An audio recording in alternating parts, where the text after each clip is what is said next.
Hi, welcome to HowtoDandD. My name is Fred Wheeler and today I want to talk about Dungeons & Dragons. I'm going to talk about Dungeons & Dragons 5e and Bardic Inspiration. Now for those of you who know anything about bards, there is a rather impressive looking bard in Fury Road, Mad Max Fury Road, which I decided I would select that as our first scene for today. That's how impressive a bard can be. Now, I've played the bard before, but if you check out the player's handbook, it has some information on Bardic Inspiration. This is the core of the bard. Bardic Inspiration is really your key class feature. And if you see the details for it on page 53, I'm going to read through the section first, and then I'm going to open it up and give you an example using some dice, some miniatures, and a map. But first off, let's start off with just going through the description. It's quite involved. There's lots of different elements to it for those of you who are unaware. I want to be quite clear about everything. So let's start. Bardic Inspiration. You can inspire others through stirring words or music. To do so, you use a bonus action on your turn to choose one creature other than yourself within 60 feet of you who can hear you. That creature gains one Bardic Inspiration die or dice, which is a d6. That's at level 1. It's going to change as we go up in level though. Once within the next 10 minutes, the creature can roll the die or dice and add the number rolled to one ability check, attack roll, or saving throw that it makes. So that's an ability check, an attack roll, or a saving throw. That's quite powerful. That's essentially every single mechanic that Dungeons & Dragons has. The creature can the creature can wait until after it rolls the d20 before deciding to use the Bardic Inspiration die, but must decide before the Dungeon Master says whether the die is successful or the roll is successful or fails. Once Bardic Inspiration has been used, the die has been rolled, it is lost, okay, and you don't have it anymore. A creature can have only one Bardic Inspiration die or dice at a time. You can't stack them up and use multiple ones and save them for later. You can use this feature a number of times equal to your Charisma modifier. Now that's a minimum of once, so even if you have a minus to your Charisma modifier, you still get to use your Bardic Inspiration at least once. Okay, so minimum of one use. You regain any expended uses when you finish a long rest. Your Bardic Inspiration die or dice changes when you reach certain levels in this class. So it must be levels in the class. It is not related to your character level, it's related to the class level. The die becomes a D8 at 5th level, a D10 at 10th level, and a d12 at 15th level. So that is the basics of your Bardic Inspiration. Seems simple enough, but there's actually quite a lot going on here. And what I'm going to do is just bring up a cam and just show my scene. You've seen this before. This is the Caves of Chaos, and I've got my adventuring team here. Today I've brought along my little bard. She's ready to play her music and sing her songs and say inspiring things to demonstrate for you. But first off, I want to go through the Bardic Inspiration dice per level. So at level 1, you're going to get your 6-sided dice. That's the cube.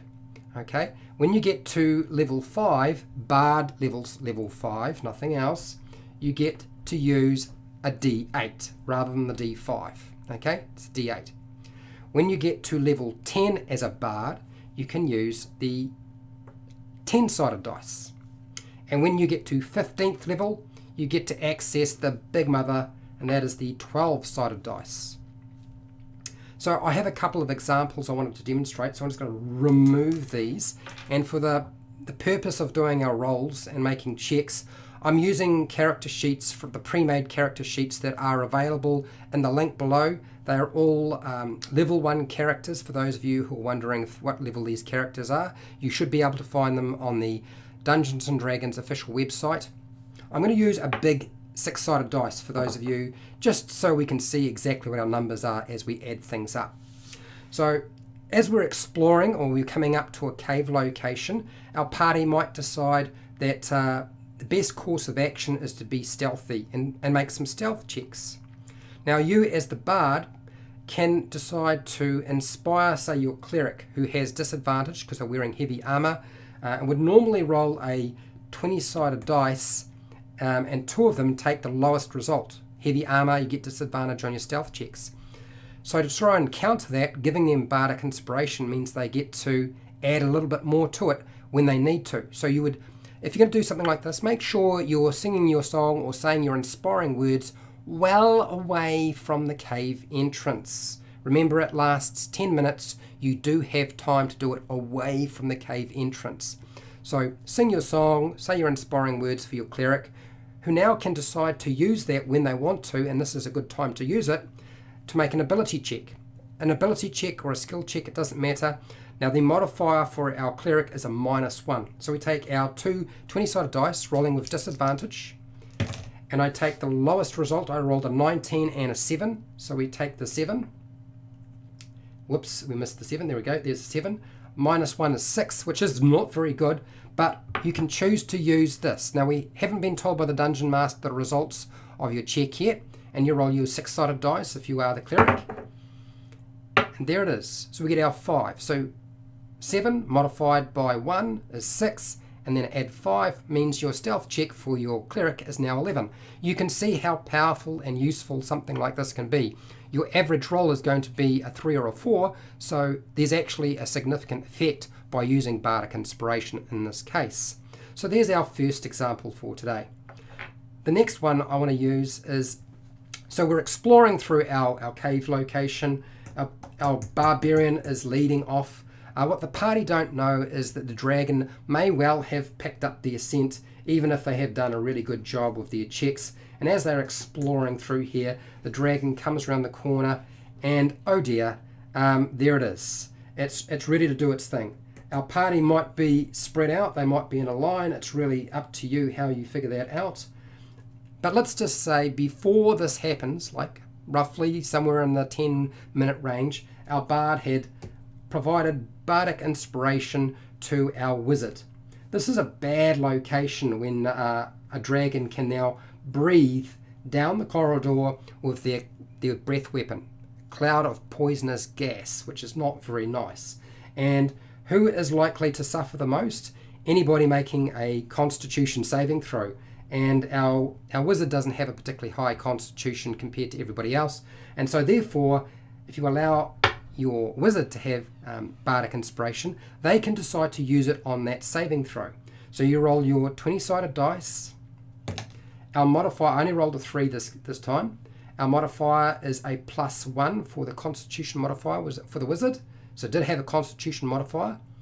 I add that to the 3, that's 4, and I can choose now to use that 6-sided dice and roll to add it, add a little bit more on. So I rolled a 6. So 3 + 1 + 6 is 10. So saving throw is 10. It might not have been enough, but it's always worth using it in a situation like this, because Dragon Breath can do a lot of damage. Okay, so we now pile in as everybody starts fighting.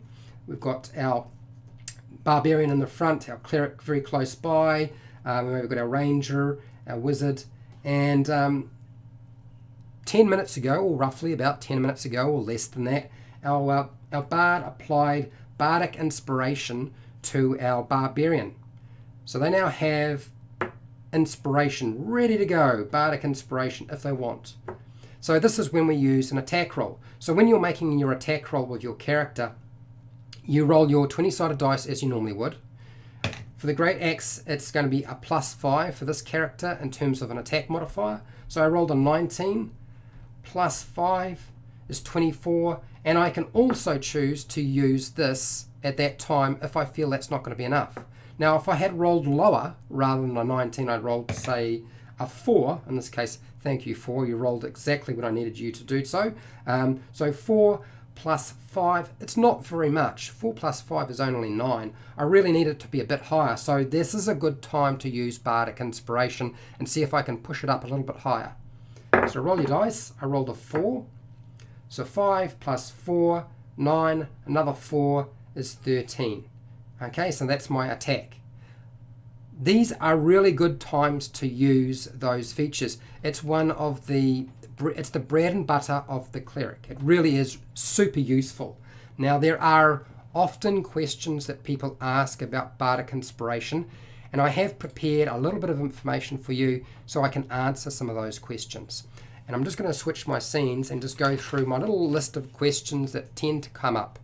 Okay, so first question that tends to be asked: Bardic Inspiration from different bards, do they stack? So if you have more than one bard in your group, can you stack that?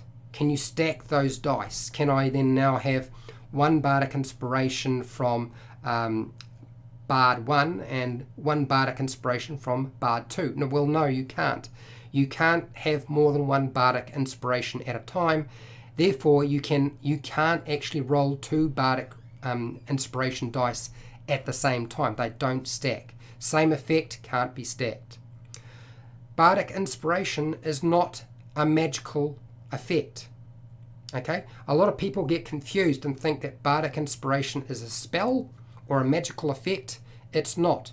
You are applying the use of stirring words and music that's exhilarating to help improve somebody doing something.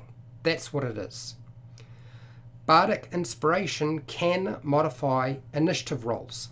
So if you have applied Bardic Inspiration to a character within your group, and you're coming up to in a combat and your Dungeon Master asks you to roll initiative, if you're still within that 10-minute frame, then you can choose to use your Bardic Inspiration dice and roll it there and add that onto your modifier when you've rolled your 20-sided dice. So you can use Bardic Inspiration to increase your initiative roll if you have a Bardic Inspiration dice to use.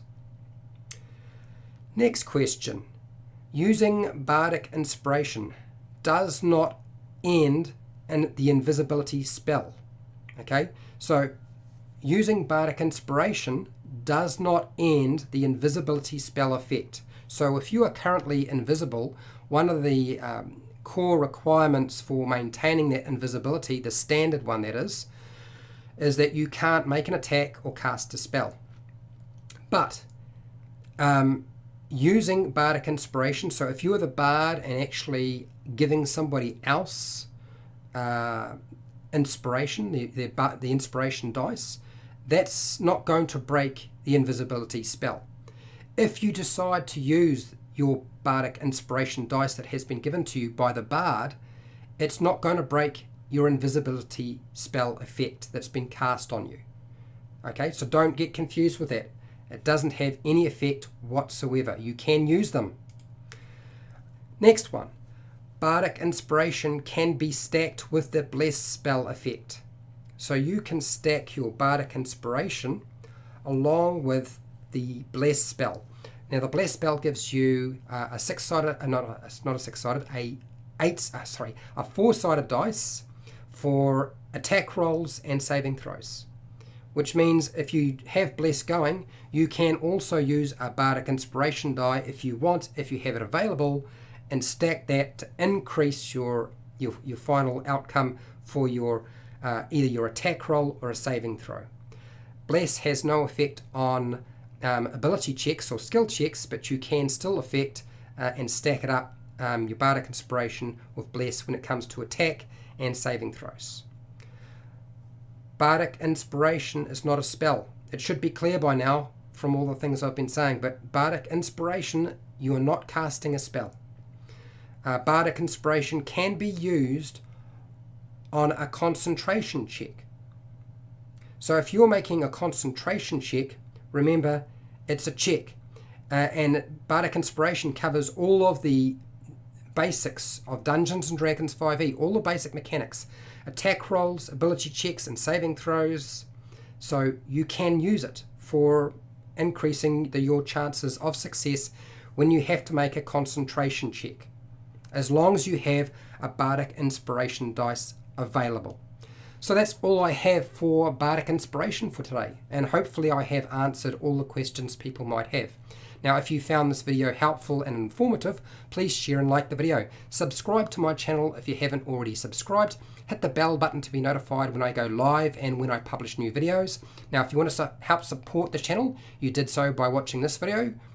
Now, I have hundreds more videos, and you're welcome to go and check them out. You might find them useful. I don't do Patreon, but down in the description you'll find affiliate links to the book depository and Amazon, where you can buy stuff online. I get a small commission, and that helps support me doing more videos and running my channel. Now, if you have questions and feedback, or just want to say hi to me, that's what the live stream chat's there for, if you're part of the live stream. If you're not part of the live stream, that's fine. That's what the comments section's all about.